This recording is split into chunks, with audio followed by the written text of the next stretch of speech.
बिस्मिल्लाहिर्रहमानिर्रहीम। अस्सलाम वालेकुम टू ऑल ऑफ यू। आज के लेक्चर में हम डिस्कस करेंगे हाइड्रोजल्स को, देखेंगे उसका स्ट्रक्चर कैसा होता है, उसके यूज़ क्या है और हाइड्रोजल होती क्या है। तो चलिए हम अपना लेक्चर स्टार्ट करते हैं। इंट्रोडक्शन देख लेते हैं। Hydrogel is a 3 dimensional network of hydrophilic polymer. Hydro and gel. Hydro मतलब water, gel mean jelly like substance. Hydrogel combine होके ऐसा मटेरियल बनता है जो कि वाटर के अंदर डिज़ोल्व हो जाता है, सॉल्युबल हो जाता है, और सॉल्युबल होके वाटर के अंदर से हम इसको यूज़ करके इम्प्योरिटीज़ निकाल सकते हैं। ये 3 dimensional network of hydrophilic polymer है that can absorb and hold a substantial amount of water. ये अपने अंदर वाटर एब्जॉर्ब करने की कैपेसिटी रखता है हाइड्रोजेल। और इसके अंदर अगर हम बात करें हाइड्रोजेल के स्ट्रक्चर के अंदर, जैसे कि आप डायग्राम में देख रहे हैं, ये डायग्राम मैं आपको बता देती हूँ, ये वाली जिस पे मैंने टिक लगाया है, इसमें आप देखें, इसमें 2 तरह की क्रॉस लिंकिंग हुई हुई है हाइड्रोजेल में। ये बेसिकली क्रॉस लिंक की जाइए। और हाइड्रोजेल में जो क्रॉस लिंकिंग होती है वो 2 तरह की होती है। एक केमिकल क्रॉस लिंकिंग होती है, दूसरी क्या होती है, फिजिकल क्रॉस लिंकिंग होती है। अब केमिकल क्रॉस लिंकिंग की बात करें तो इसमें हमारे पास कोवलेंट बॉन्ड्स होती हैं जो पॉलीमर के चेन के बीच में होती हैं।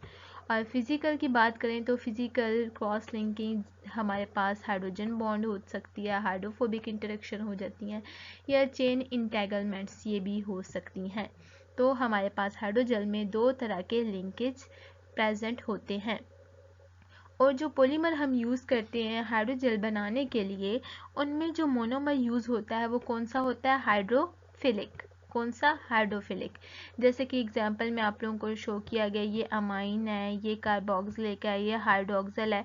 इस सब में आप देख रहे होंगे OH बॉन्डिंग है, OH लिंकेज है, मतलब इसमें हाइड्रोजन बॉन्डिंग है, जिसकी वजह से हाइड्रोजेल के पास एबिलिटी होती है कि वो पानी के अंदर एब्जॉर्ब हो जाए, पानी को एब्जॉर्ब कर ले, जिसकी वजह से इसकी बहुत सारी एप्लीकेशंस हैं जिनको हम यूज़ करके डिफरेंट वाटर से इम्प्योरिटीज़ को भी रिमूव कर सकते हैं। इसको हम जो है डिफरेंट मेडिसिन्स बनाने के लिए भी यूज़ कर सकते हैं, बॉडी में डालकर बॉडी से कोई भी चीज़ रिमूव करने के लिए, क्योंकि ये क्या होती हैं, ये वाटर सॉल्युबल होती हैं।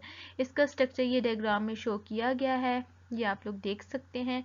अब स्लाइड में हम देखते हैं कि क्लासिफिकेशन ऑफ हाइड्रोजेल्स। हाइड्रोजेल्स कितनी टाइप्स में डिवाइड हुई हुई है, 2 टाइप्स में डिवाइड हुई हुई है। On the basis of preparation, कि वो प्रिपेयर कैसे होती है, and on the basis of cross linking. Preparation method देखें तो हमारे पास हाइड्रोजेल 2 टाइप्स की है, होमोपोलीमर और कोपोलीमर। होमोपोलीमर को आप लोग अगर देखें, जैसे कि नेम शो कर रहा है होमो, होमो का क्या मतलब होता है, होमो का मतलब होता है सेम। सेम पॉलीमर जहाँ पे यूज़ हुए हुए हों या जो डिराइव हुए हुए हों सिंगल स्पीशीज़ ऑफ पॉलीमर से, तो ऐसे पॉलीमर्स को हम क्या कहते हैं, होमोपोलीमर। और को का मतलब होता है डिफरेंट। डिफरेंट पॉलीमर्स कंबाइन हुए हुए हों, डिफरेंट पॉलीमर्स से जो बना हुआ हो वो क्या होता है, कोपोलीमर। और जिसमें हमारे पास जो होते हैं 2 टाइप्स ऑफ मोनोमर यूज़ हो सकते हैं, 2 या 2 से ज़्यादा। और होमो में हमारे पास सिंगल स्पीशी ऑफ पॉलीमर होती है। अब हम क्रॉस लिंकिंग की बात करें, जैसे मैंने पिछली स्लाइड में आप लोगों को एक्सप्लेन किया है कि इसमें हमारे पास केमिकल क्रॉस लिंकिंग भी होती है, फिजिकल क्रॉस लिंकिंग भी होती है। केमिकल में कोवेलेंटली क्रॉस लिंकेज होती है और फिजिकल में नॉन कोवेलेंटली क्रॉस लिंकेज होती है। अब हम देख लेते हैं कि हम हाइड्रोजेल्स को स्टडी क्यों करते हैं, हाइड्रोजेल की एप्लीकेशंस क्या हैं, इनको कहाँ कहाँ यूज़ कर सकते हैं। जैसे कि पहले मैंने स्लाइड में आप लोगों को बताया कि हाइड्रोजेल को हम वेस्ट वाटर ट्रीटमेंट के लिए भी यूज़ कर सकते हैं, इसकी हाइड्रोफिलिक नेचर की वजह से।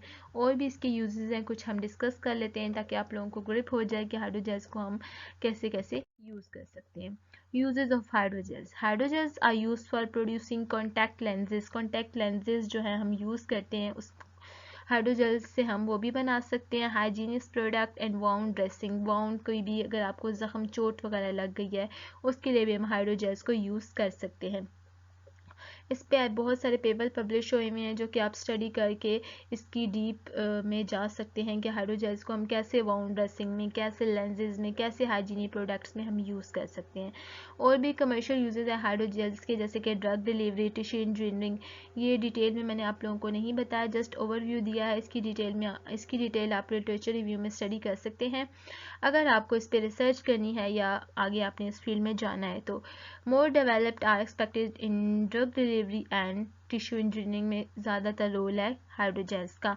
High production cost of hydrogel are limiting their further commercialization, कि हाइड्रोजेल्स की कॉस्ट ज़्यादा होती है जिसकी वजह से ये हम कम यूज़ कर सकते हैं, क्योंकि बहुत सारे लोग जो है ये अफोर्ड नहीं कर सकते। और they are use for waste water treatment, ये पहले ही मैं आप लोगों को बता चुकी हूँ कि हम इसको सिंथेसाइज करके वेस्ट वाटर ट्रीटमेंट से इम्प्योरिटीज़ रिमूव कर सकते हैं। और हाइड्रोजेल को हम लिंक करके नैनो पार्टिकल एम्बेड करा के इसके अंदर, तो ये वाटर ट्रीटमेंट प्रोसेस के लिए हम इसको इस्तेमाल कर सकते हैं। सो ये मैंने आप लोगों को ब्रीफ सा इंट्रोडक्शन दे दिया कि हाइड्रोजेल क्या होती है, इसका स्ट्रक्चर क्या होता है, उसमें कौन कौन से लिंकेजेस प्रेजेंट होते हैं और हम इसको यूज़ कहाँ कहाँ कर सकते हैं। इसके अलावा भी अगर आप लोगों को कोई डिटेल चाहिए हाइड्रोजेल से रिलेटेड, ये अपना मेरा टॉपिक है थीसिस का, तो मैं आप लोगों को गाइड कर सकती हूँ। आप लोग मुझसे कमेंट बॉक्स में पूछ सकते हैं। और आपके टाइम के लिए बहुत बहुत शुक्रिया। अल्लाह हाफिज़।